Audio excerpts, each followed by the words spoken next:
ሰነድ አልባ ኢትዮጵያውያን ስደተኞች እስር በኬንያ። የኬንያ ባለስልጣናት ባለፉት 10 ወራት ብቻም ካለ ጉዞ ሰነድ ወደ ኬንያ ለመግባት የሞከሩ 953 ኢትዮጵያውያን ፍልሰተኞች በጸጥታ አካላት ተይዘው በእስር ላይ ይገኛሉ አሉ። ሰላም ጤና ይስጥልኝ የተወደዳችሁና የተከበራችሁ የዜና ፕላስ ቤተሰቦቻችን፣ የዕለቱን መረጃዎች ይዘን ቀርበናል። ከዜናዎቻችን ጋር አብራችሁ እንድትቆዩ በአክብሮት ጋብዘናል። ወደ መረጃዎቹ እናልፋለን። ጎረቤት ሀገር ኬንያ ኢትዮጵያውያን ስደተኞችን ማሰር ጀምራለች። ኢትዮጵያውያን በየሄዱበት በየገቡበት ሁሉ እስርና መባረር እየገጠማቸው ነው። የሰነድ አልባ ኢትዮጵያውያን ጉዳይ በተለይ በኬንያ አሳሳቢ ሆኗል። የኬንያ ባለስልጣናት 10 ወራት ብቻም ካለ ጉዞ ሰነድ ወደ ኬንያ ለመግባት የሞከሩ 953 ፍልሰተኞች በጸጥታ አካላት ተይዘው በእስር ላይ ይገኛሉ ተብሏል። ከነዚህ ፍልሰተኞች መካከል 670 ወይም 70.3 በመቶ ያህሉም ኢትዮጵያውያን መሆናቸውን ጠቅሰዋል። ከኢትዮጵያውያን ቀጥሎ ያለውን ቦታ ሶማሌዎች፣ ብሩንዲዎችና ኤርትራውያን ይይዛሉ። መቼም ኢትዮጵያውያንና ኤርትራውያን ያልገቡበት የለምና በየሀገሩ ሲሳደዱና ሲባረሩ መኖራቸው አንድም የሀገራቸው የሰላም ጉዳይ፣ ሁለትም ደግሞ ሰርቶ ለመብላት የተሻለ ኑሮ ፍለጋ እንደሆነ ይታመናል። የሰነድ አልባ ኢትዮጵያውያን ስደተኞች እስር በተለይ በኬንያ በኩል እየተጠናከረ መምጣቱን ባለስልጣናቱም ከዚህ ቀደም በርካታ ኢትዮጵያውያን ማሰራቸውና ኢትዮጵያውያን ስደተኞች በኬንያ ለእስር እየተዳረጉ እንደሆነ ባለስልጣናቱ እየተናገሩ ይገኛሉ። ኬንያ የፍልሰት ተጓዦች መሸጋገሪያ ናት። በርካታ ፍልሰተኞች ወይም ስደተኞች በኬንያ በኩል ያቋርጣሉ። በተለይ ዶቼ ቬለ ያነጋገርኳቸው ያላቸው በኬንያ የደቡብ ኢትዮጵያ ተወላጆች ማህበር ምክትል ሰብሳቢ አቶ ታምራት ዳሬኖ በኬንያ የጸጥታ አካላት የሚያዙ ኢትዮጵያውያን ፍልሰተኞች ጉዳያቸው አሳሳቢ መሆኑን ገልጸዋል። አብዛኞቹ ችግር ውስጥ የሚወድቁት ወደ ደቡብ አፍሪካ ለመግባት ኬንያን እንደ መሸጋገሪያ ለመጠቀም ሲሞክሩ መሆኑን ምክትል ሰብሳቢው ገልጸዋል። በማህበራቸው አማካኝነት ለህገወጥ ፍልሰተኞች ምግብና አልባሳት ድጋፍ የሚያደርጉት ምክትል ሰብሳቢው እንደተናገሩት ከሆነም በርካታ ኢትዮጵያውያን በወጣትነት ዕድሜያቸው የሚገኙ መሆናቸውን፣ በተለይ ደግሞ ፍልሰተኞቹ በጸጥታ አካላት ሲያዙ በጥቆማ ካሉበት ሄደን እናገኛቸዋለን። አመጣጣቸውን አስመልክቶ ለምናቀርብላቸው ጥያቄዎች የሚሰጡን ምላሽ ለስራ ፍለጋ ነው የወጣ ነው የሚል ነበረ። ወደ ደቡብ አፍሪካ ለመሸጋገር በጉዞ ላይ እንዳሉ መያዛቸውን የሚገልጹ በርካቶች ናቸው ይላሉ። የፍልሰቱ ገፊ ምክንያቶች ምንድን ናቸው? የኬንያ ብሔራዊ ደህንነት ባለስልጣን በትላንቱ የህዝብ ተወካዮች ምክር ቤት ውሏቸው ለኢትዮጵያውያን ፍልሰተኞች መጨመር ምክንያቱ በአገሪቱ አንዳንድ አካባቢዎች የሚታየው ግጭትና አለመረጋጋት ነው ሲሉ በሪፖርታቸው ላይ ጠቅሰዋል። በማዕከላዊ ኢትዮጵያ ክልል የከምባታ ዞን ሰራተኛና ማህበራዊ ጉዳይ መምሪያ የስራ ስምሪት አስተባባሪ አቶ አለማየሁ ኩዮ ግን ይህንን ሐሳብ አይቀበሉም።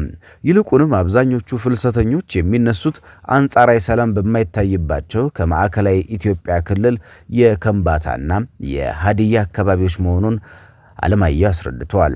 ፍልሰቱ በቀጥታ በኢኮኖሚ ምክንያት እንደሆነ የገለጹት አቶ አለማየሁ የኢትዮ ሞያሌ መስመርን በመጠቀም ወደ ደቡብ አፍሪካ ሄደው ስራ ለመስራት በሚል ነው የሚወጡት።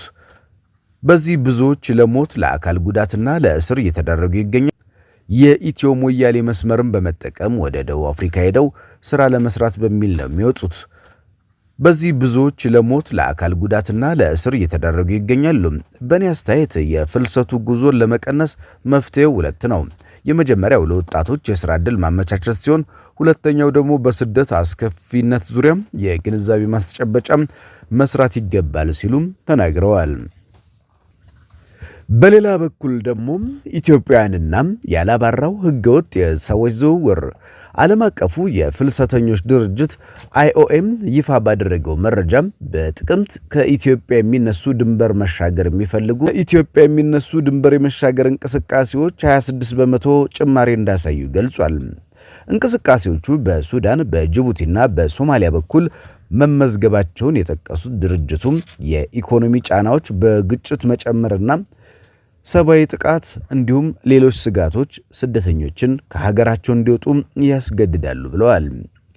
የኢትዮጵያውያን ህገወጥ የስደት መስመሮች ተከትለው ወደ ሌሎች ሀገራት ለመውጣት የሚያደርጉት እንቅስቃሴ አሁንም አሳሳቢ እንደሆነም ይነገራል።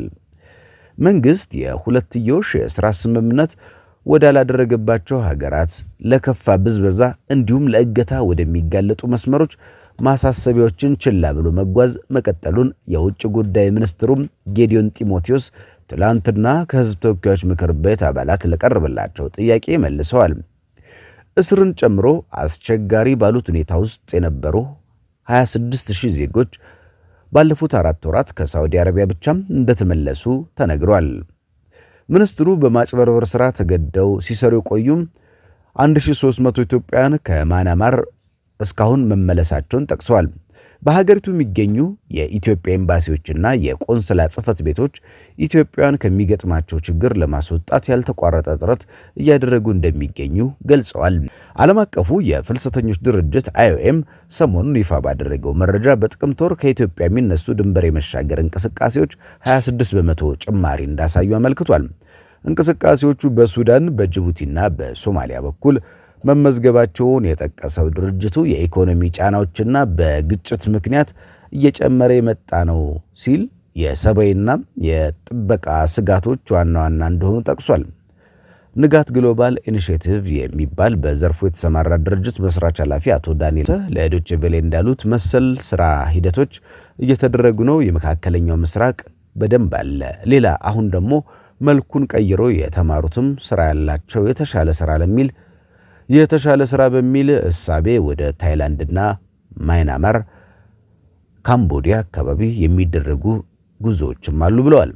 ሰሞኑ ከሳዑዲ አረቢያ የወጣ መረጃ እንደሚያሳየው ሀገሪቱ በአንድ ሳምንት ውስጥ 23094 በህገወጥ መልኩ የገቡ ሰዎችን በቁጥጥር ስር ያዋለች ሲሆን በድንበር በኩል ወደ ግዛቷ ለመግባት ሲሞክሩ ከታሰሩ 2061 ሰዎች ውስጥ 56 በመቶ ኢትዮጵያውያን ናቸው።